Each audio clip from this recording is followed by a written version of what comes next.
Piratería y desarrollo, discursos, historias y política de un amor negado. En la presente etapa, el capitalismo informacional o cognitivo, hay un gran consenso respecto de la asociación entre acumulación de conocimientos y desarrollo económico. Pero la utilización de conocimientos productivos depende de las regulaciones de propiedad intelectual que determinan quiénes y bajo qué circunstancias pueden acceder a ellos.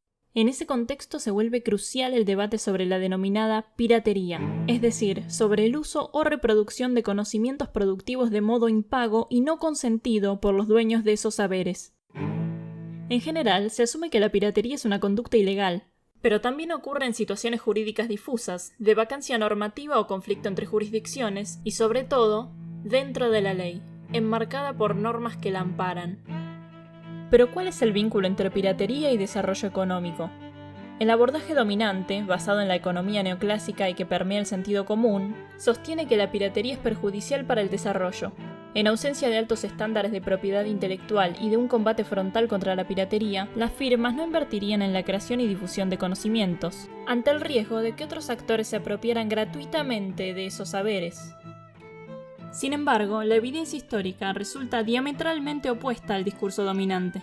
Como veremos enseguida, los individuos, firmas, ramas y países exitosos en la acumulación de conocimientos se han beneficiado ampliamente de los conocimientos impagos.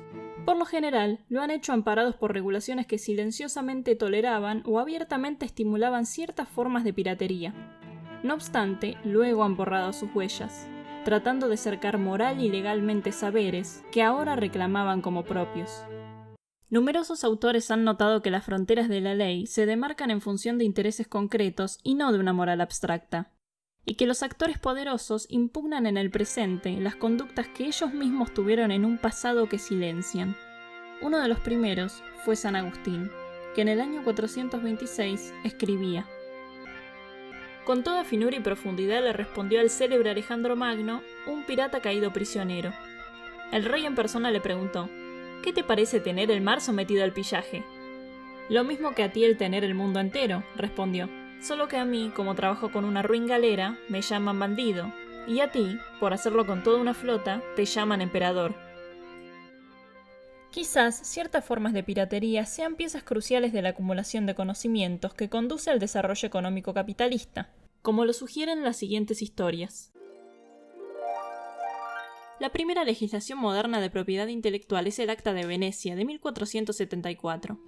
Mediante ella se concedían patentes no tanto a quienes inventaran artefactos desde la nada, sino, ante todo, a quienes trajeran a esa ciudad saberes prácticos desarrollados en geografías distantes. Tanto es así que durante los 2 siglos siguientes, las prerrogativas del importador eran las que enmarcaban los derechos de lo que hoy llamamos inventor. La etimología del término inventar, a fin de cuentas, significa hacer venir, y no crear. Un poco más tarde, hacia fines del siglo XVIII, la Revolución Industrial Inglesa también se sirvió de la piratería. Cada titular de una patente sobre un telar mecánico o una máquina de vapor, por ejemplo, no hizo otra cosa que privatizar saberes que no había desarrollado más que parcialmente. Pero, notablemente, las patentes de los inventores ingleses eran débilmente protegidas y reiteradamente violadas por entusiastas industriales quienes, gracias a esta captura cognitiva, vieron muy favorecidas sus ecuaciones de costos y beneficios. La piratería capitalista no se ha limitado a las patentes, se ha ejercido sobre las obras literarias y artísticas desde que existe el copyright. En efecto, la estrategia racional de un editor de libros consistía en santificar los derechos del autor que representaba y soslayar o negar abiertamente los de los escritores editados en otras jurisdicciones. Esta práctica, extendida en Europa, tomó un vigor inusitado en los Estados Unidos del siglo XIX. Aprovechando la lejanía territorial y la cercanía idiomática, los editores norteamericanos amasaron fortunas publicando libros de autores británicos a los que no compensaban en modo alguno. Por caso, Christmas Carol de Dickens se vendía en 1843 a $2,50 en Inglaterra y a $0,06 en los Estados Unidos. De hecho, la ley norteamericana no reconocería el copyright sobre títulos editados en otros países hasta 1891. Pero, ¿por qué cambió la ley? porque el progresivo incremento de la cantidad de obras locales llevó a que las pérdidas por piratería de los autores estadounidenses fueran mayores que las ganancias que se obtenían por las copias impagas de autores extranjeros. Un caso paradigmático fue el de Mark Twain, cuyas aventuras de Tom Sawyer se editaron por primera vez pirateadas en Canadá, y desde allí circularon masivamente hacia los Estados Unidos. El cruce de este umbral, que se repite a lo largo de los tiempos y los lugares, señala el pasaje de la defensa a ultranza de la piratería a su persecución sin cuartel.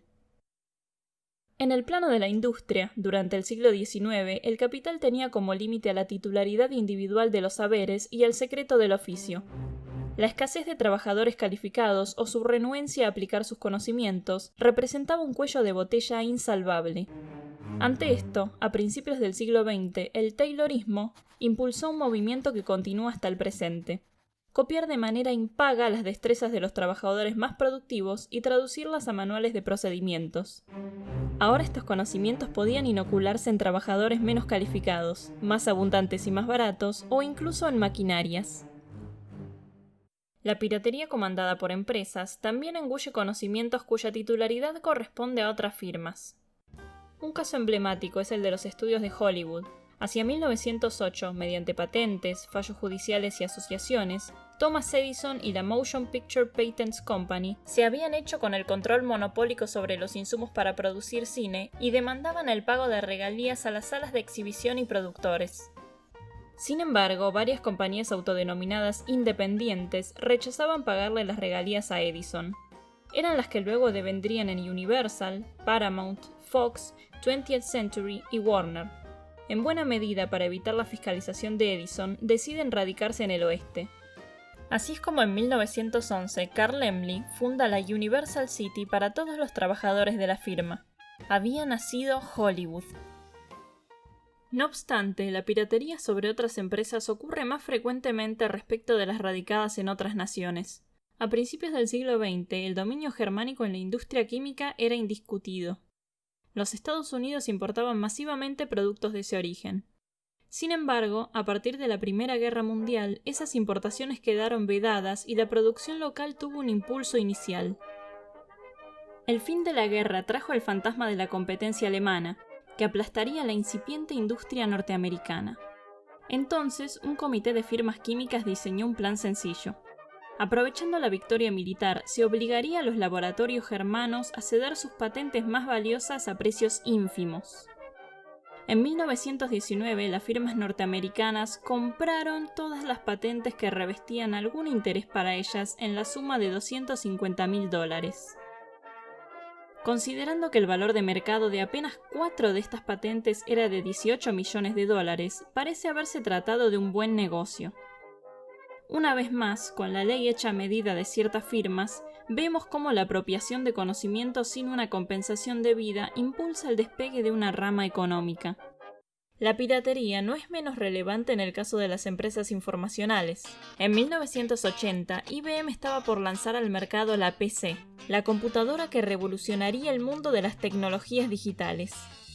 No obstante, adolecía de un software muy particular, el sistema operativo, algo así como la base del funcionamiento de toda computadora.